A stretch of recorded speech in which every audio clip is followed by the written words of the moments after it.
jumpa lagi di channel Liliswandono. Baik teman-teman, kali ini kita akan melanjutkan pembahasan tryout yang full soal asli penalaran matematika tahun kemarin ya. Oke, ini sudah banyak yang nunggu ya. Sebelumnya mohon maaf, ini baru sempat buat ya teman-teman ya. Semoga ini nanti videonya bermanfaat. Oke, langsung saja teks yang pertama. Di sini ada Karim mulai bekerja di suatu perusahaan pada awal tahun pertama. Ia mendapatkan gaji 6 juta setiap bulan dan habis untuk kebutuhan hidupnya. Jadi setiap bulan itu di tahun pertama gajinya selalu habis-habis terus ya. Kemudian di tahun kedua, ketiga dan seterusnya gaji naik 50% dari gaji tahun sebelumnya. Nah, jadi tiap tahun itu naik 50%. Mulai tahun kedua, kebutuhan hidupnya naik 20% dari tahun sebelumnya. Jadi gajinya naik, tapi kebutuhan hidupnya juga naik ya. Sisa gaji tiap bulan ditabung. Nah, sisanya itu nanti ditabung. Pada bulan kelima tahun ketiga, Karim membeli barang seharga 10 juta. Jadi di tahun ketiga, bulan kelima itu Karim beli barang seharga 10 juta dengan uang tabungannya. Oke ya, langsung aja nomor 1. Di situ pertanyaannya adalah jumlah uang Karim yang ditabung pada tahun kedua. Nah, jadi pertama kali kita cari dulu gaji tahun kedua ya, per bulannya berapa. Kan tadi tahun pertama itu 6 juta, tahun keduanya naik 50% ya. Jadi gaji tahun kedua itu 6 juta tambah 50%, berarti 9 juta ya. Oke. Kan 50% dari 6 juta itu 3 juta, berarti ditambah 6 juta gajinya 9 juta per bulan ya. Selanjutnya kebutuhan hidupnya juga naik 20%. Jadi kebutuhan hidupnya itu naik 20%. Nah, 20% dari 6 juta itu kan 1.200.000 ya. Berarti naik kebutuhan hidupnya jadi 7.200.000. Ini per bulan. Oke. Nah, ini kalau dikurangi itulah sisanya. Nah, sisanya itu kan ditabung ya. Sehingga tabungannya per bulan itu adalah 1.800.000. Nah, ini tabungan per bulan. Ini kan mintanya jumlah uang Karim yang ditabung pada tahun kedua adalah titik-titik ya. Jadi ya ini 1.800.000 itu per bulan. Karena di sini ribu teman-teman ya. Ini ribunya dicoret seret jadi 1.800. Nah, kalau kita lihat di sini ya teman-teman ya. Ini jawabannya kebanyakan nol semua ini ya. Nah, harusnya nolnya cuma 2 ya. Sehingga jawabannya yang B. Karena ini ada ribu, maka ditambahkan 03 di belakangnya. Sehingga yang sama dengan 1.800.000 itu adalah ini. Kenapa enggak selama 1 tahun? Ini pada ya. Jumlah uang Karim yang ditabung pada tahun kedua. Jadi yang ditabung itu jumlahnya berapa? Gitu aja. Kalau selama tahun kedua baru kali 12. Sehingga jawabannya yang B. Oke, selanjutnya untuk nomor 2. Ini masih sama ya. Jumlah uang Karim yang ditabung selama 10 bulan pertama pada tahun ketiga ya. 10 bulan pertama pada tahun ketiga.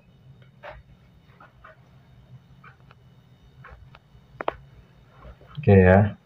Kita cari dulu kayak nomor 1 tadi. Jadi nomor 2 kita cari dulu gaji tahun ketiga gitu ya.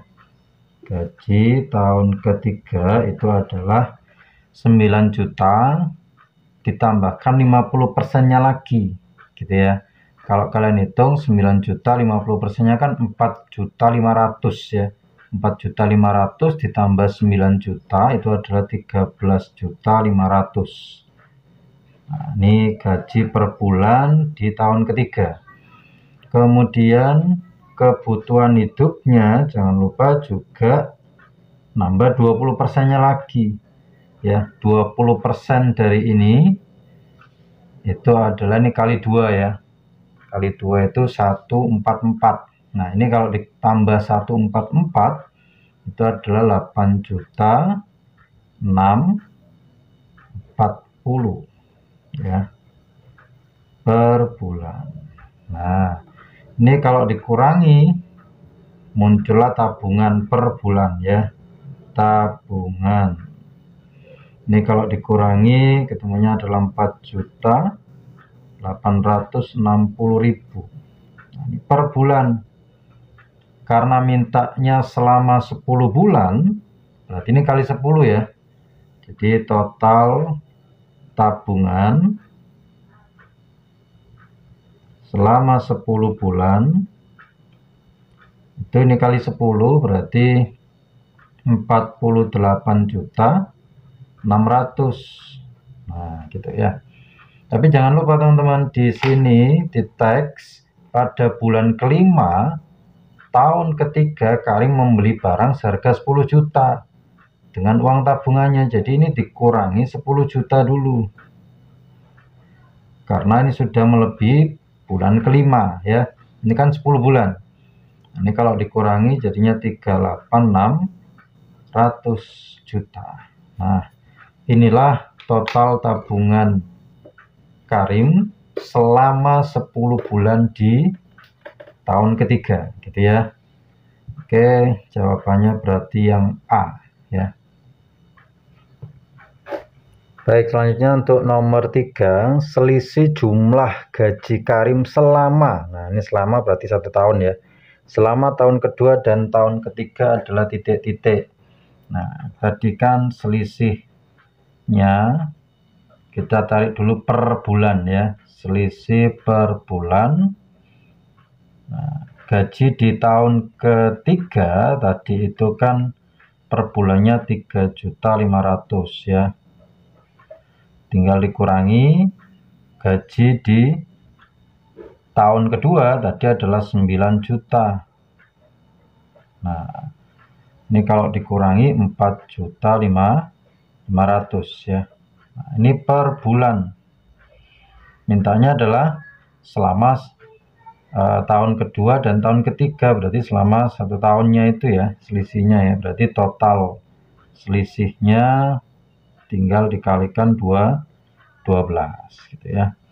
4.500.000 kali 12. Ini kalau di total 54 juta gitu ya. Oke, sehingga jawabannya yang B.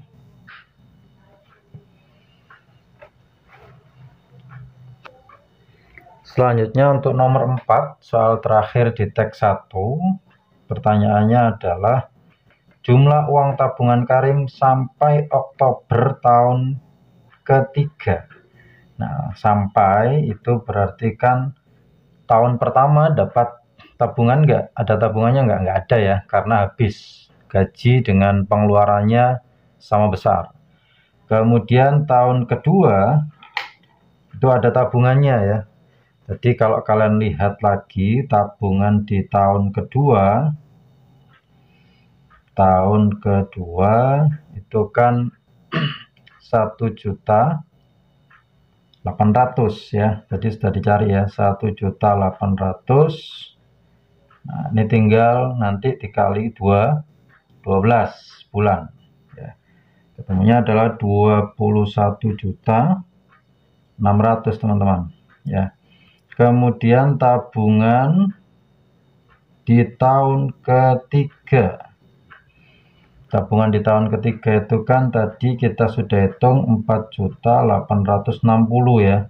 Nanti bisa balik lagi kali 12. Nah, ini kalau dikali 12, ini kan sampai Oktober. Oktober itu bulan ke-10, berarti kali 10 ya, bukan 12 ya. Kali 10, 48.600.000. Nah, ini kalau kita jumlah total tabungannya, jangan lupa nanti dikurangi dengan beli barang ya. Ini kita jumlah dulu, jumlahnya adalah 400, belakangnya ditambah 1 ke depan, 200 ya, 200 ini kan tambah ini ya, ditambah 1, 22 sama 48 itu adalah 70. Nah ini jumlahnya. Tapi jangan lupa di tahun ketiga tadi beli barang 10 juta. Jadi harus dikurangi beli barang ya, 10 juta. Nah, maka sisanya 6.200.000 ya. Sehingga jawabannya kalau kita lihat di situ 60.200.000 yang B. Baik, kita lanjutkan ya teman-teman ya. Untuk teks 2 di sini ada gambar peta jalan suatu daerah. Mungkin kalian sudah tidak asing lagi bagaimana cara menghitungnya ya. Jadi langsung aja di sini gambarnya itu ternyata yang ini 2 kalinya yang pendek ya teman-teman ya. Jadi agak kurang mepet lagi itu gambar awalnya ya. Oke, diketahui di sini yang garis putus-putus itu adalah sungai. Kalau yang lurus-lurus ini adalah garis jalan biasa ya, atau jalan jalan biasa gitu ya. Oke, diketahui jarak B ke D 10 kilo. B ke D 10 kilo kalau kita hitung di sini 1 2 3 4 5 ya. Berarti yang panjang ini itu adalah 2 km ya. Yang pendek, ingat teman-teman, ini separuhnya 1 km. Kalau kita lihat di sini ya, itu 1 km. Sehingga untuk ngitung nomor 5 itu kan yang ditanyakan panjang sungai yang menghubungkan desa B dan C ini ya, seret. Jadi kalau kita buat segitiganya, ini kan ada 2 panjang berarti 4 km, yang ini pendeknya ada 2 berarti ya 2 km ya. Ini B, ini C. Nyari BC tinggal di Pitagoras, X sama dengan akar 4 kuadrat tambah 2 kuadrat. Sehingga akar 16 tambah 4 itu adalah akar 20. Akar 20 itu disederhanakan jadi 2 akar 5. Gitu ya, karena 4 kali 5. Sehingga jawabannya di situ adalah yang C ya, teman-teman. Oke, yang C. Baik, selanjutnya untuk nomor 6. Handi bersepeda dari desa A menuju desa C, tetapi perlu singgah di desa D terlebih dahulu. Jika Handi berangkat dari desa A pukul 8 dan laju rata-rata Handi bersepeda 15 km per jam, Handi tiba di desa C pada paling awal pukul titik-titik. Nah, berarti kan nyari waktu ya teman-teman ya, hubungannya dengan kecepatan. Kalau kita tulis dulu di sini, kecepatan itu kan jarak per waktu ya. Berarti nyari waktu itu adalah jarak per kecepatan. Nah, kecepatannya sudah tahu, tinggal nyari jaraknya. Jaraknya dicari dengan cara apa? A ke C itu lewat D dulu gitu ya. Oke, kita kembali ke gambarnya dulu. Nah, ini gambarnya ya. Gambarnya di sini kita lihat dari A ke C melewati D dulu, sehingga di D dulu. Berarti kemana? Ini lurus saja ya, seret ke kanan, ke bawah, terus ke kiri, gitu ya. Jadi kalau kita gambar ini A misalkan, nah sampai ke atasnya D, kemudian turun, ini ada D di sini, kemudian ada C-nya di sini. Nah, jadi agak muter sedikit gini ya, karena disuruh singgah di D dulu. Oke, ini adalah jarak terpendeknya. Kalau kita hitung A sampai sini itu kan 1, 2, 3, 4, 5, 6 ya. 6 kali 2 berarti ini 12 km. Kemudian turun ke bawah 1, 2, 3, 4 berarti ini 4 km. Kalau ini 1, 2, 3 karena 3 kali 2 ya 6 km, sehingga total jaraknya di sini bisa kita lihat 10 sama 12 yaitu 22 ya. Tinggal kita masukkan ke sini 22 km dibagi kecepatannya tadi adalah 15 km per jam. Nah, ini kalau disederhanakan 22 dibagi 15 itu kan 1 jam lebihnya adalah 7/15 ya. 7/15 kalau dijadikan menit kali 60 menit ya. Oke, ini bisa dicoret 4 kali 7 28. Jadi 1 jam 28 menit. Nah, karena tadi berangkatnya pukul 8 berarti tinggal tambahkan ini, berarti jam 9.28 gitu ya, sehingga jawabannya yang E. Selanjutnya nomor 7, Ani berjanji kepada Dudi untuk bertemu di toko Amarta. Ingat tadi di teks toko Amarta itu berada di C ya, di titik C. Dudi mengendarai sepeda motor dari F dengan laju rata-rata 24 km per jam dan Ani bersepeda dari desa D dengan laju rata-rata 12 km per jam. Jadi yang Dudi itu naik motor, kalau yang Ani bersepeda ya. Jika Ani dan Dudi menempuh jarak terpendek yang mungkin dan mereka tiba di toko Amarta pada saat yang sama, Ani perlu berangkat titik-titik menit lebih awal dari Dudi. Yang jelaskan karena jaraknya sama, kemudian kecepatannya beda, waktunya pasti beda. Gitu ya teman-teman ya. Waktunya pasti beda. Nah, agar nyampenya sama, berarti Ani itu harus berangkat duluan. Nah, berangkat duluannya berapa menit sebelum Dudi berangkat. Jadi pertanyaannya seperti itu. Oke, jadi tugas kita nyari apa? Jaraknya Dudi ke Amarta dan jaraknya Ani ke Amarta juga, gitu ya. Jadi kalau kita lihat di situ Dudi kan dari F ya. Dari F ke C, sedangkan Ani dari D ke C. Nah, ini kita cari dulu masing-masing berapa kilometer. Oke, kita lihat lagi gambarnya ya. Kalau kita lihat gambar F ke C, nah, ini F, ini C ya. Kita hitung aja, berarti ini 1, 2, 3, 4, 5, 6, 7, 8. 8 sama 4. Ya, 8 sama 4 itu 12 gitu ya.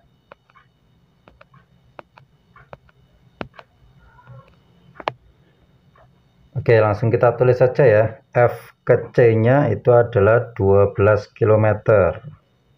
Nah, kalau D ke C-nya, kita lihat gambarnya lagi. D ke C itu adalah 1, 2, ditambah 3 panjang itu kan 6 berarti ya. 2 sama 6 lah 8. Sehingga di sini kita tulis D ke C-nya 8 km. Nah, kita butuh nyari apa tadi waktu masing-masing ya. Waktunya tadi, waktu itu kan jarak per kecepatan. Berarti ini 12 per kecepatannya Dudi tadi adalah 24 km per jam, berarti ini setengah jam atau 30 menit gitu ya. 30 menit. Oke. Nah, sekarang untuk yang Ani dari D ke C itu kan sudah ketemu 8 km ya. Nah, sekarang kita nyari waktunya. Berarti 8 dibagi kecepatannya adalah 12.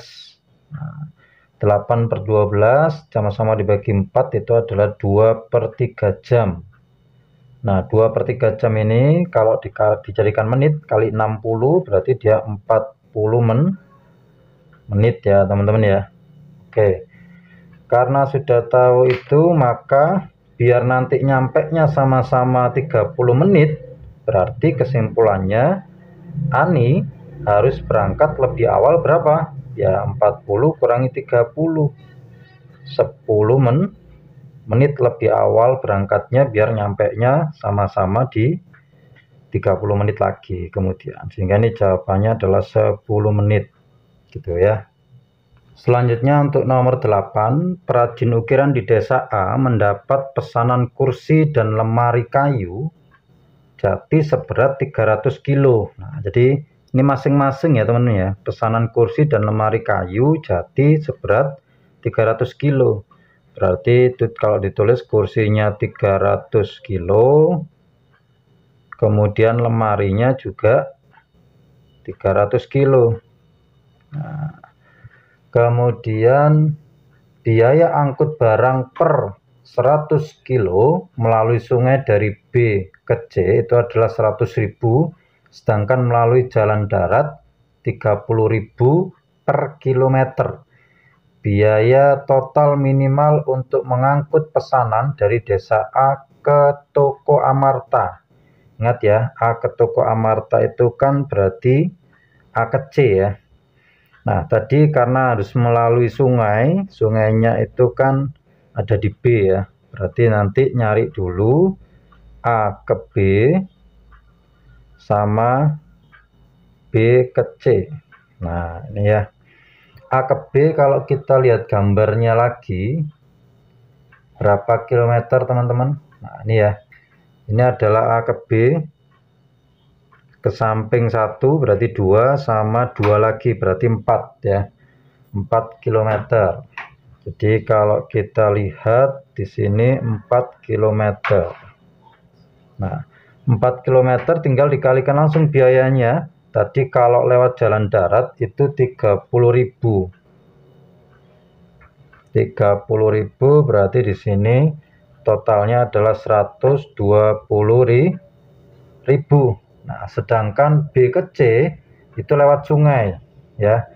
B ke C-nya lewat sungai.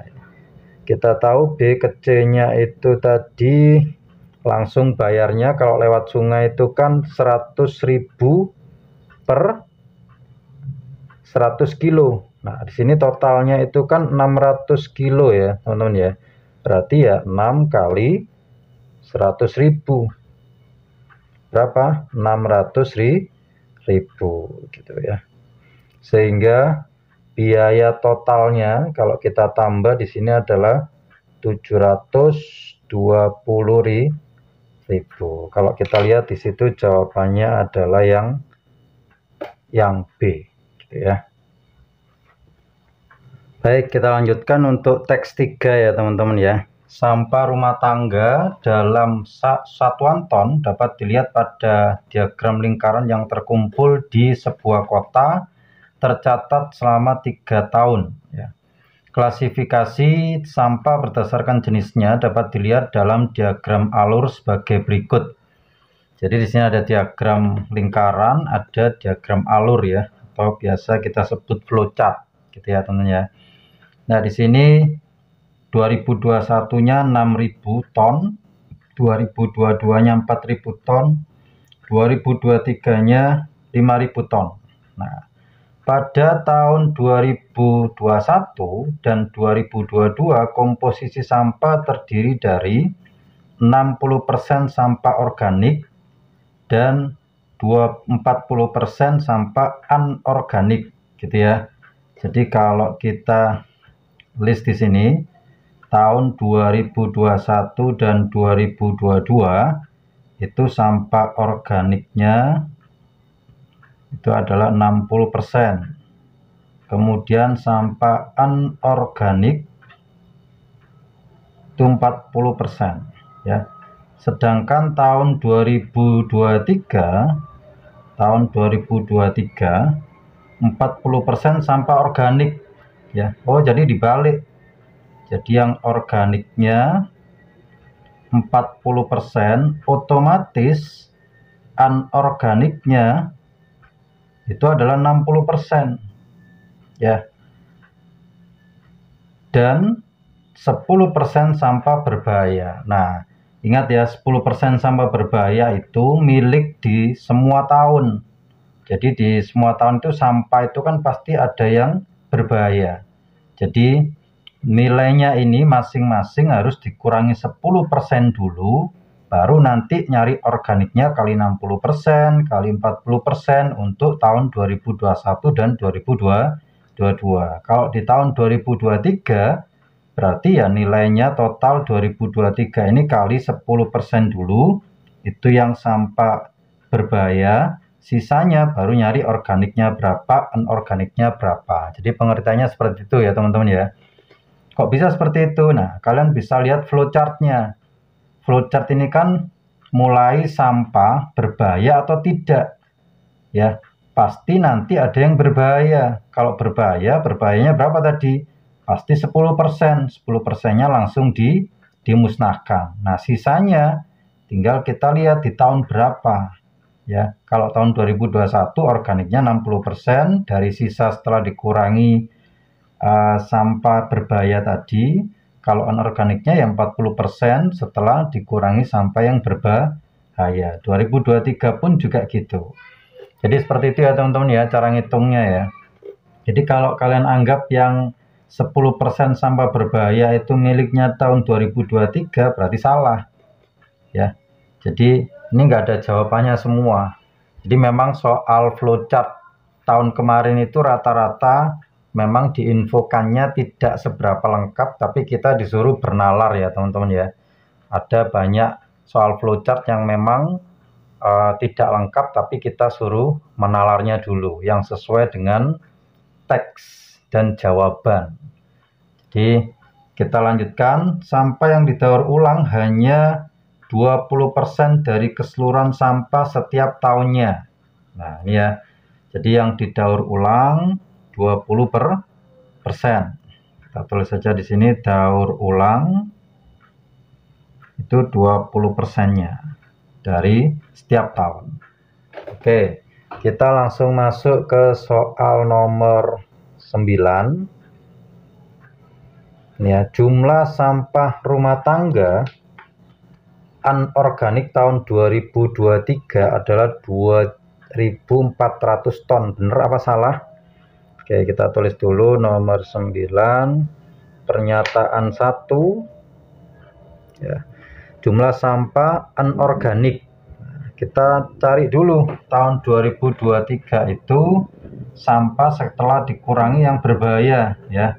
Jadi sampah total dikurangi yang B3 itu adalah di sini tahun 2023 kan 5.000 ya. Berarti 5.000 dikurangi 10% dari 5.000. Nah, 10% dari 5.000 itu kan 500 ya. 10% dari 5.000 500, ini kurangi 500 berarti 4.500 ya. Tinggal dikalikan yang anorganik di sini kan 60% ya teman-teman ya. Tahun 2023. Jadi anorganik itu adalah 60% dikali ini 4.500, sehingga kalau kita hitung di situ ketemunya adalah 2.700 ton ya, sehingga pernyataan 1 salah gitu ya. Oke, selanjutnya kita ke pernyataan yang kedua.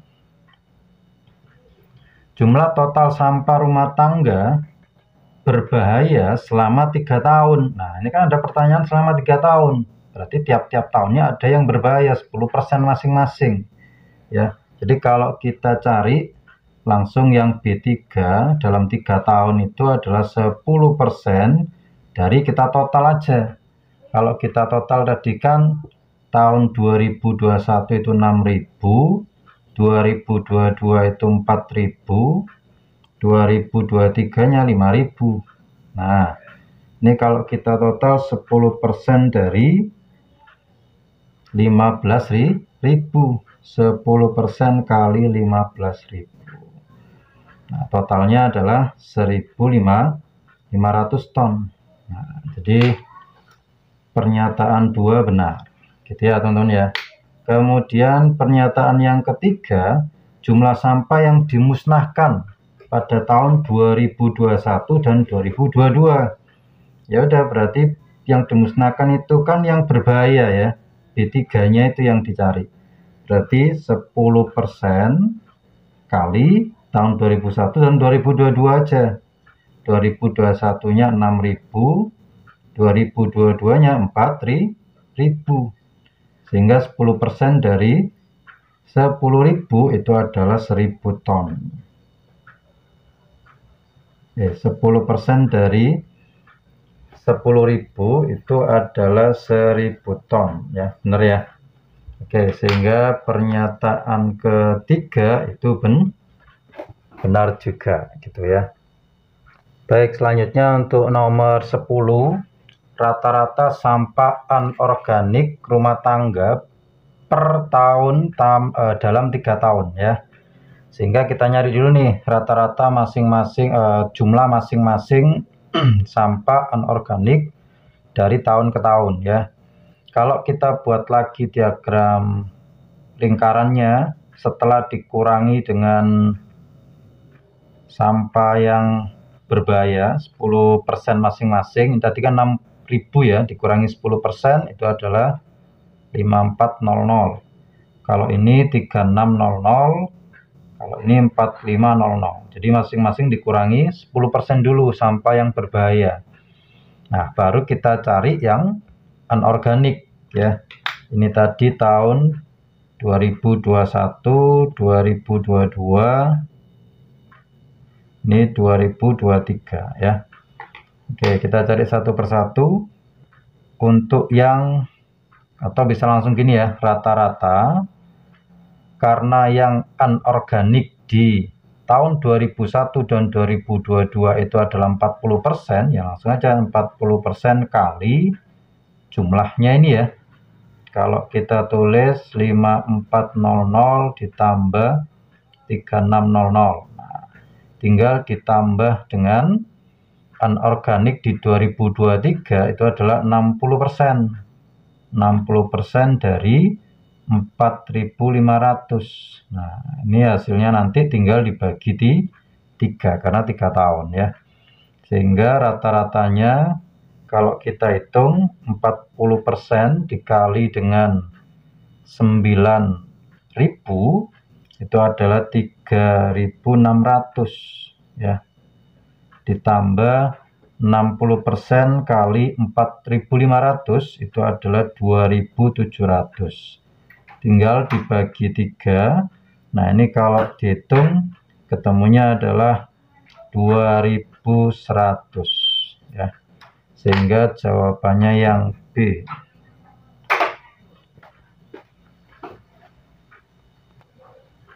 Selanjutnya untuk nomor 11.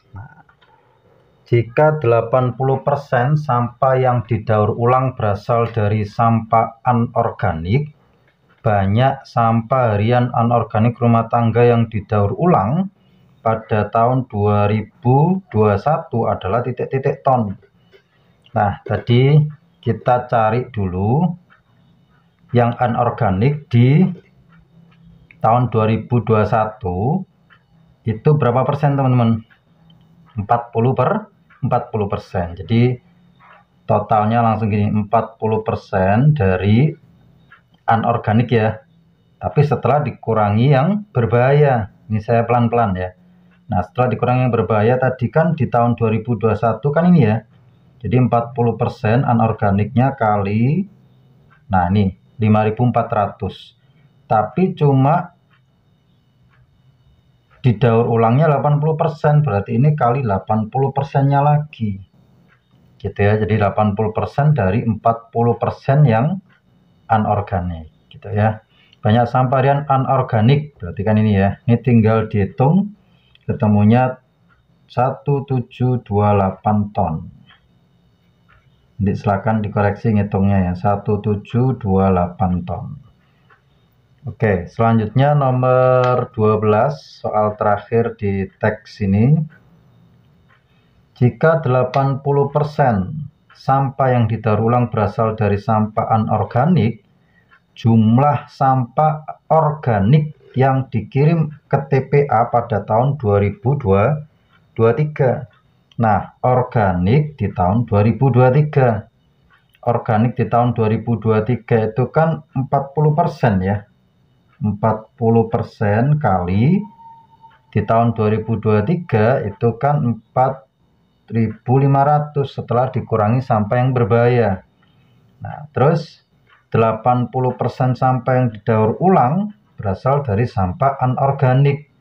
Jumlah sampah organik yang dikirim ke TPA pada tahun 2023 adalah titik-titik. Ya, berarti 40% kali 4.500 kali berapa lagi? Kali 80% ya. Kenapa? Nah, kita lihat flowchart-nya lagi aja ya.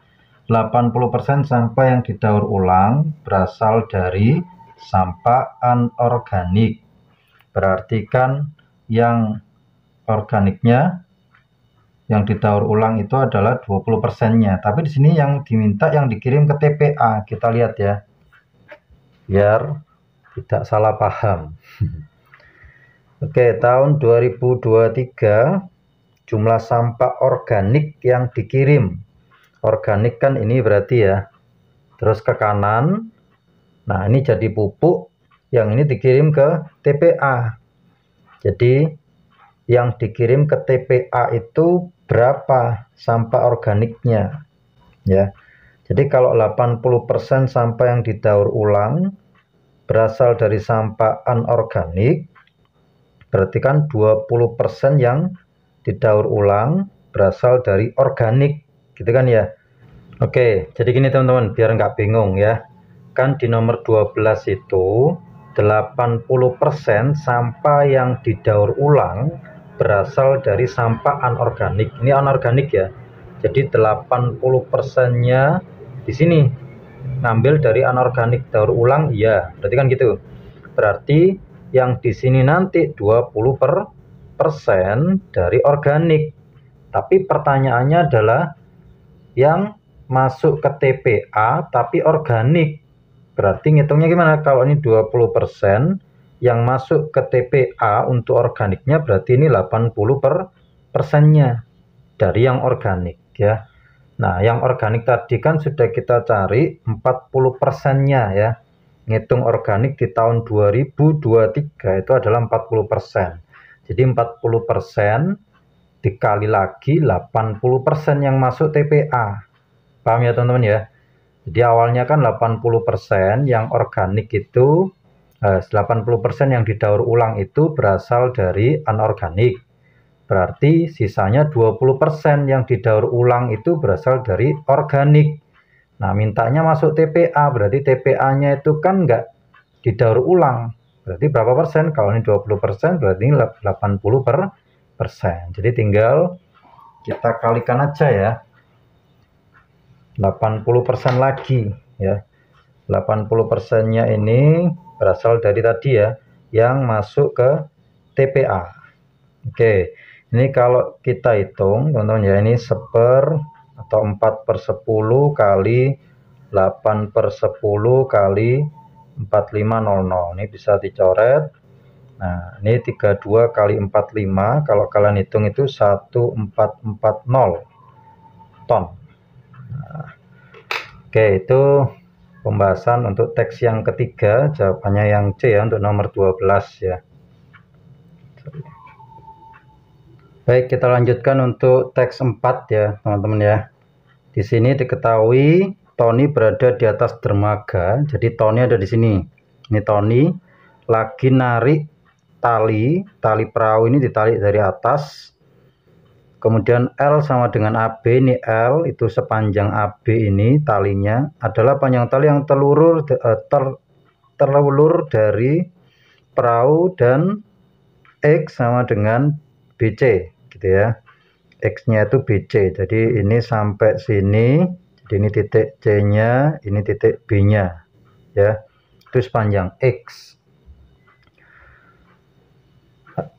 Tinggi perahu dari permukaan air laut adalah 1 meter. Jadi tingginya ini itu 1 meter ya teman-teman ya. Oke.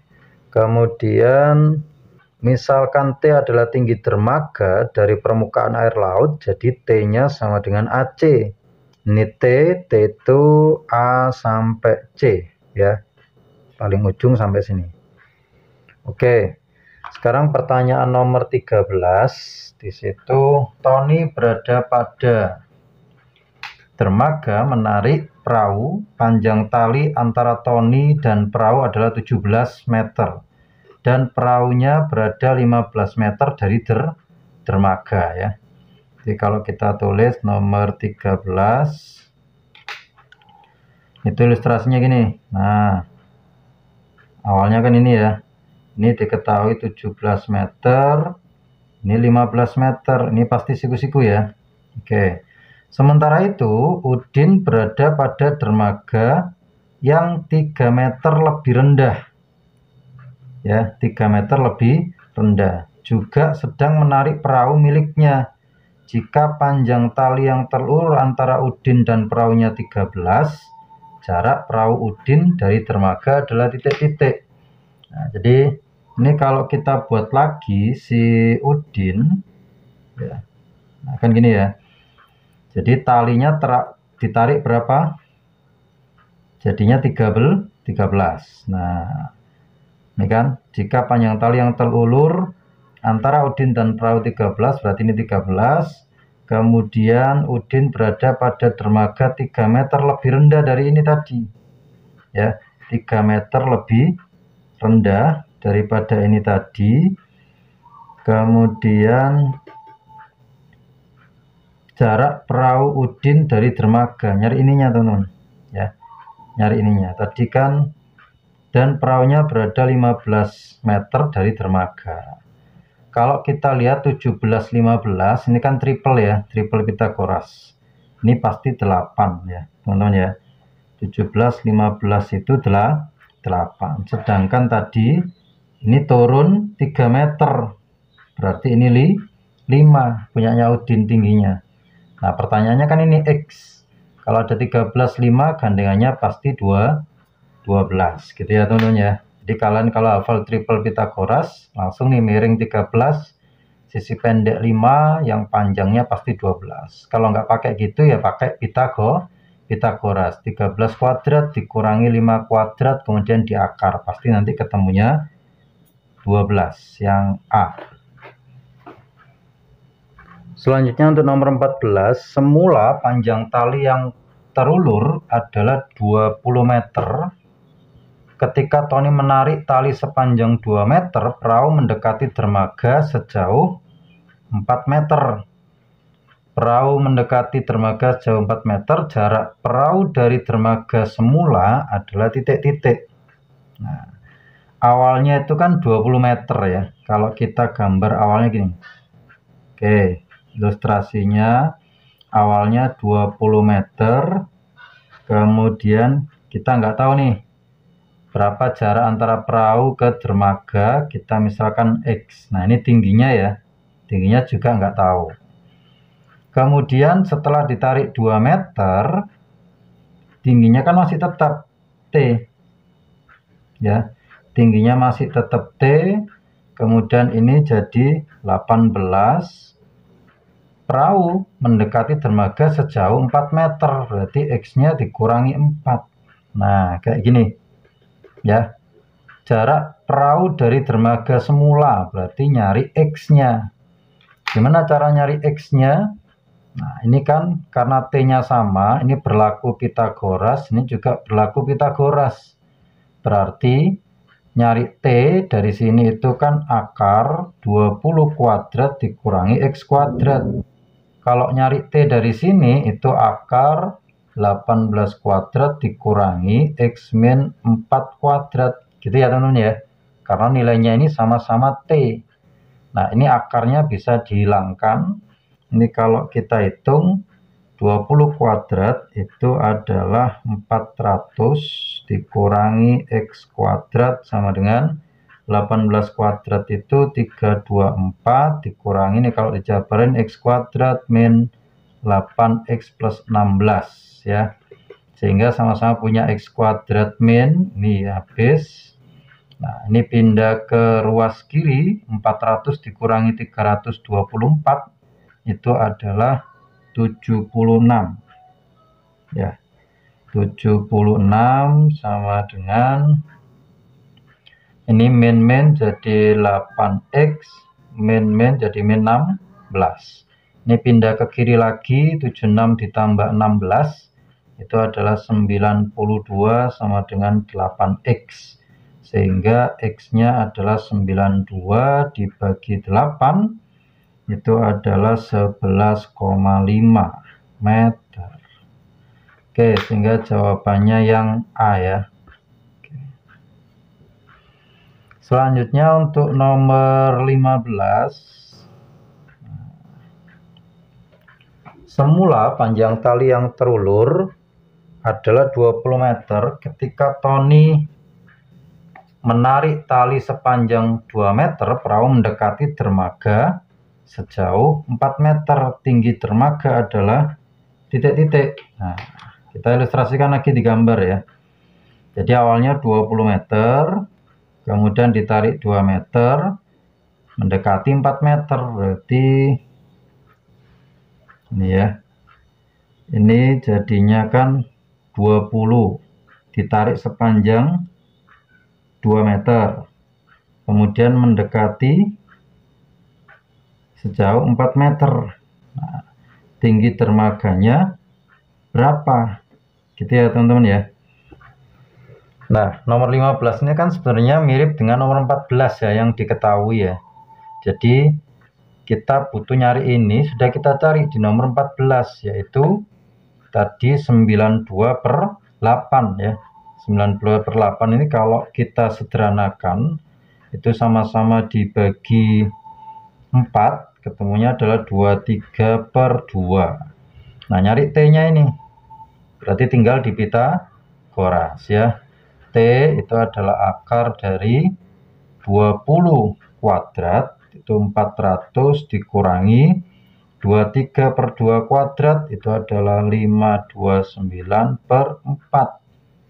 Nah, ini kalau disederhanakan lagi, ketemunya adalah ini kali 1600 dikurangi 529/4 ya. Ini kalau ditulis akar 1600 dikurangi 529 itu adalah 1071/4 ya. Sehingga jawabannya yang B. Oke, baik, selanjutnya untuk nomor 16, ini soal terakhir untuk yang teks 4 ya. Semula panjang tali yang terulur adalah L sama dengan 10 gitu ya. Jadi kalau ini kita langsung tulis saja 10, dan sudut antara tali dan dinding dermaga adalah alfa. Alfa itu segini ya teman-teman ya. Ini alfa. Dan tan alfa itu adalah akar 8.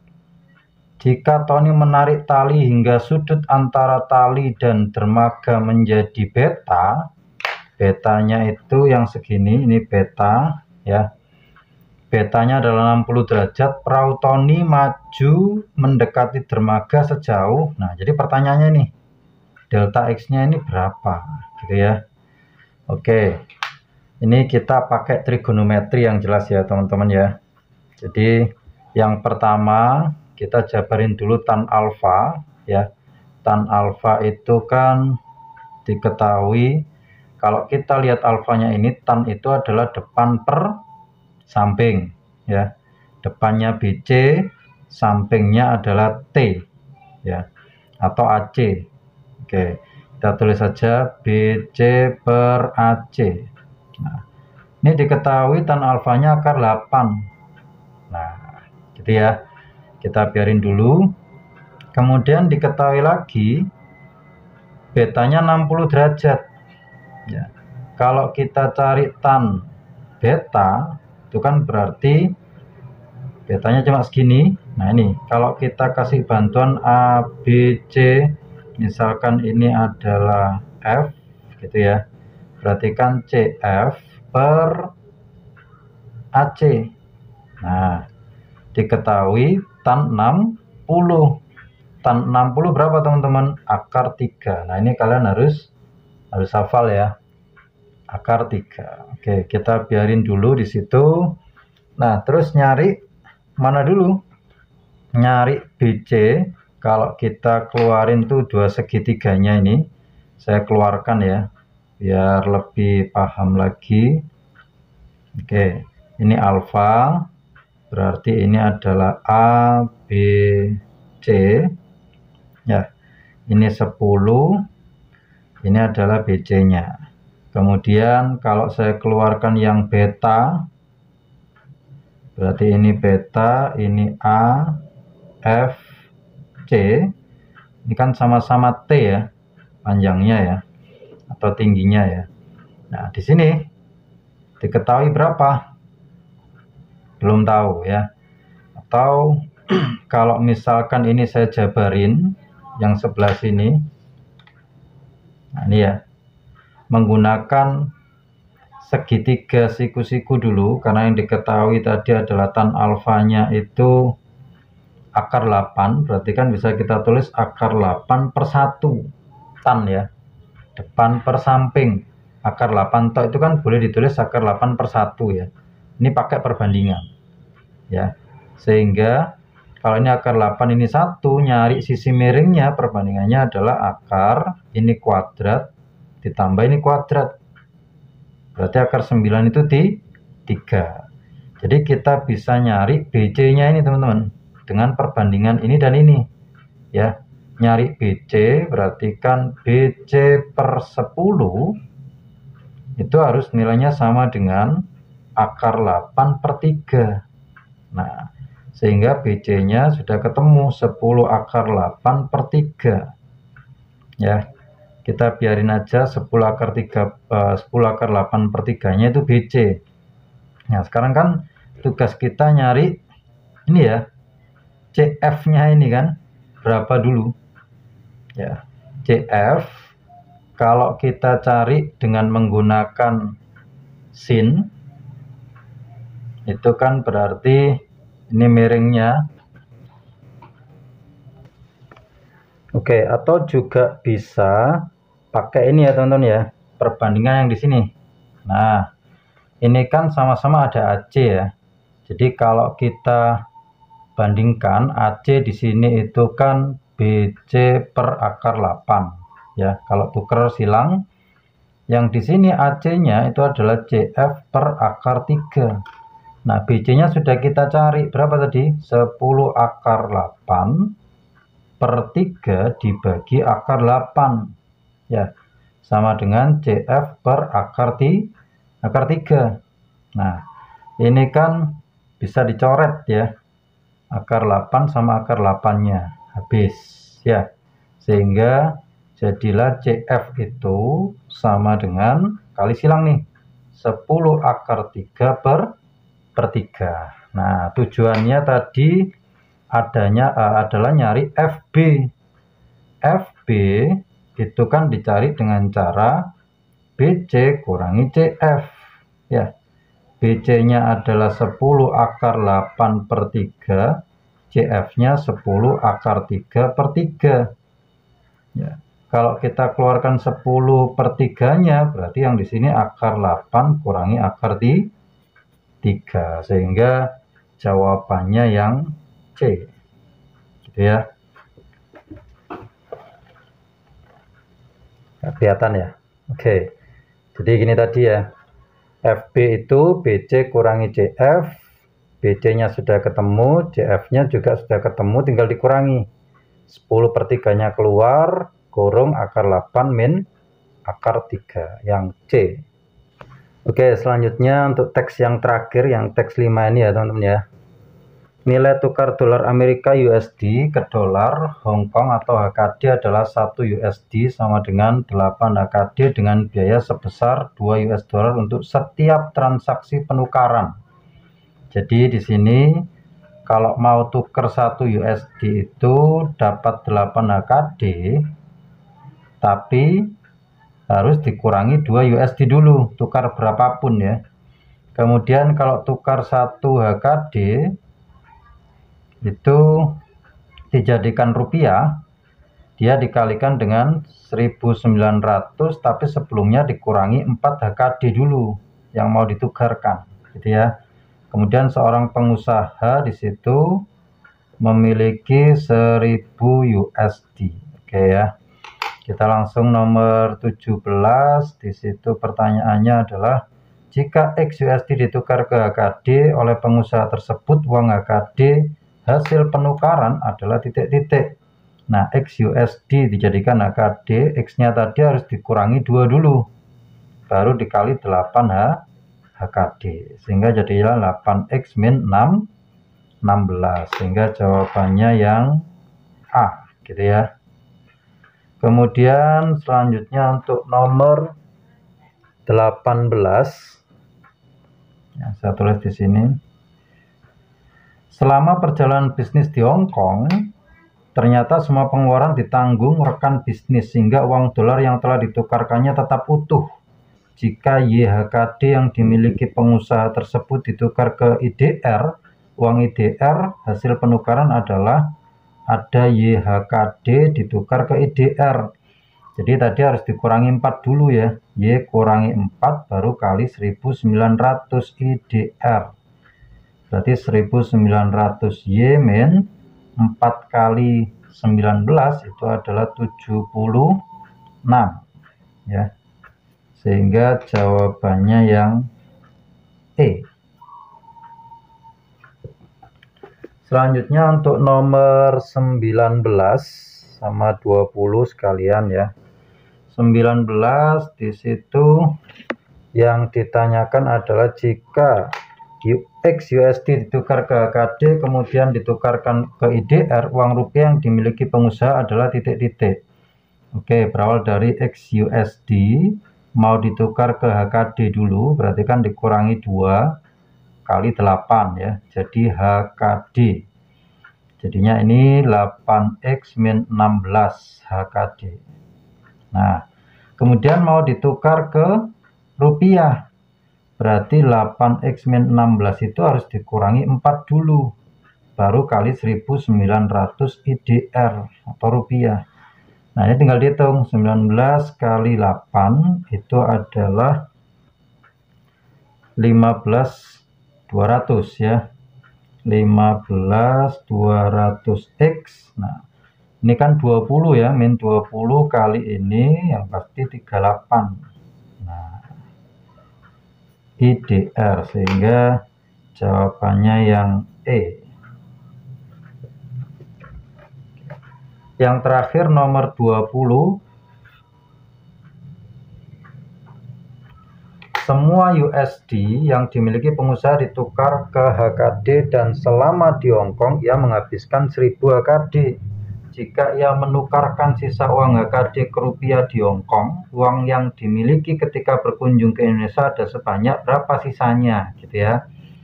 Jadi tadi kan awalnya pengusaha punya 1000 USD. Kita jadikan HKD dulu, berarti kan 1000-nya ini dikurangi 2 kali 8 HKD, gitu ya, HKD.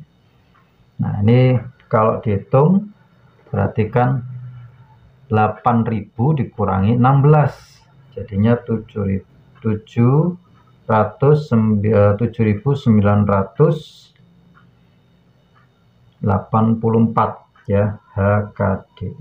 Oke, kemudian dikurangi 1000 dulu ya, kan dihabiskan 1000 HKD, jadi dikurangi 1000 HKD, maka sisanya 6984 HKD.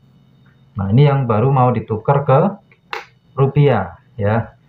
Jadi 6984 itu dikurangi 4 dulu, baru kali 1900 ya, IDR. Nah, ini kalau kalian hitung, ketemunya adalah 13.262. Oke, sehingga jawabannya yang A. Baik teman-teman, mungkin itu yang bisa saya sampaikan, saya bahas. Semoga bermanfaat di H-4 ini. Kalian semoga siap untuk UTBK 2025, baik itu PK, PM maupun PU-nya. Tetap semangat, jangan lupa dukung terus channel ini dengan cara subscribe, like, dan komen. Jangan lupa juga share ke teman-teman yang membutuhkan. Sampai jumpa di pembahasan soal berikutnya, dan bye.